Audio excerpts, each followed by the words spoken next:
Hello guys, welcome to new video. MR Karan boss channel पे आप लोग का स्वागत है। और गाइस ये मेरी आईडी है, मैंने गाइस एक न्यू आईडी क्रिएट की है।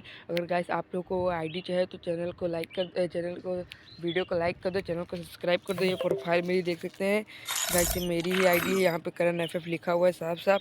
अभी मैं वो आईडी का कलेक्शन दिखा तो गाइस ये आईडी है। तो गाइस जिसको ये आईडी चाहिए तो एक प्यारा सा कमेंट कर दो और गाइस चैनल को सब्सक्राइब करके शॉर्ट को लाइक कर दो। तो गाइस ये कलेक्शन आप लोग भी देख सकते हैं। यहाँ पे कलेक्शन की बात करें तो बहुत सारा कलेक्शन है गाइस। ओल्ड आईडी है गाइस। जिस जिस ये भाई मैं आईडी अपने सब्सक्राइबरों को दूंगा। गाइस चैनल को सब्सक्राइब करके एक प्यारा सा भाई कमेंट कर देना गाइस, और एक लाइक कर देना गाइस। यहाँ पर आप सब लोग कलेक्शन देख सकते हैं यहाँ पर। और गाइस जिसको आईडी चाहिए तो मैंने पहले भी गाइस आप लोगों को बताया था कि चैनल को लाइक कर दो, मतलब भाई चैनल को सब्सक्राइब करके शॉर्ट को लाइक कर दो। ये देख सकते हैं गाइस कलेक्शन। तो चलिए गाइस जिसको चाहिए तो एक प्यारा सा बस कमेंट कर देना, मैं दे दूंगा। सब्सक्राइब कर देना चैनल को।